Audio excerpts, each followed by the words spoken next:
Canada જવા માંગતા ભારતીય વિદ્યાર્થીઓ માટે સાવચેતીજનક સમાચાર સામે આવ્યા છે. રિપોર્ટ પ્રમાણે કેનેડામાં બેરોજગારી અને વિદેશી વિદ્યાર્થીઓ માટેના કડક નિયમોનું પાલન નિષ્ણાંતોએ હાલ પૂરતું વિદ્યાર્થીઓને કેનેડા જવાનું આયોજન ન કરવા અપીલ કરી છે.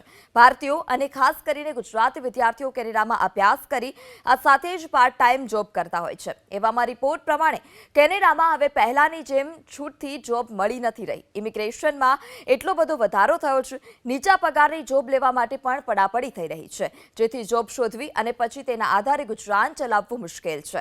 કેનેડામાં હાલમાં લગભગ 10 લાખ જેટલા વિદેશી વિદ્યાર્થીઓ રહે છે, જેમાંથી મોટા ભાગના નીચા પગારના પાર્ટ ટાઈમ જોબ કરે છે. ક્યાંય પણ જોબ ઓપનિંગ હોય તો ઢગલાબંધ સ્ટુડન્ટ ત્યાં જોબ લેવા માટે પહોંચી જાય છે અને ત્યાં લાઈનો લાગે છે. ઓવરસીઝ ફ્રેન્ડ્સ ઓફ કેનેડામાં ચેરમેન હેમંત શાહે અપીલ કરી કે કેનેડામાં હાલ રહેવા અને રોજગારીની વિકટ સમસ્યા છે, જેથી હાલના સમયને જો કેનેડા જવા જે લોકો ઈચ્છુક હોય તે લોકો રાહ જુએ.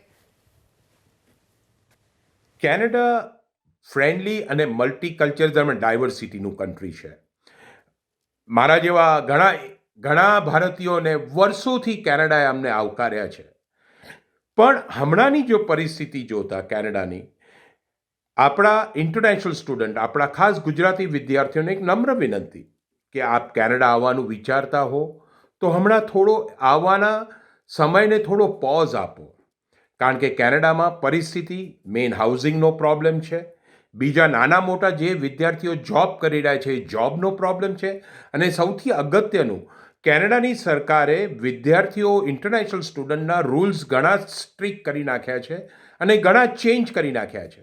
એટલે એની અંદર આપણા વિદ્યાર્થીઓને જરૂર તકલીફ પડશે. અને ખાસ અગત્યનું કે આપણા કેનેડા અને ભારતના જે સંબંધો 10-11 મહિનાથી ખાટા થયા છે એ સુધરતા દેખાતા નથી. એટલે હું સમજી શકો છો કે હું શું કહી રહ્યો છું. તો એટલા જ માટે ખાસ વિદ્યાર્થીઓને વિનંતી, આવવાની અમે ના નથી પડતા, જરૂર આવો. કેનેડામાં મલ્ટીકલ્ચરિઝમ, ડાયવર્સિટી કન્ટ્રી છે, ઓપોર્ચ્યુનિટી છે, પણ હમણાં એ ઓપોર્ચ્યુનિટી ઓછી છે. એટલા માટે મહેરબાની કરી નમ્ર વિનંતી કે તમારા આવવાના સમયને થોડો પોઝ આપો.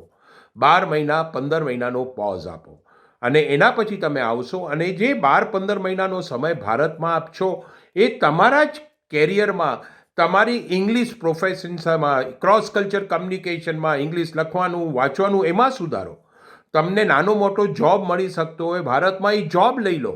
તો એ બધા અનુભવ જ્યારે તમે કેનેડા આવશો 12 મહિને કે 15 મહિને, એ તમને ઘણો ફાયદાકારક થશે.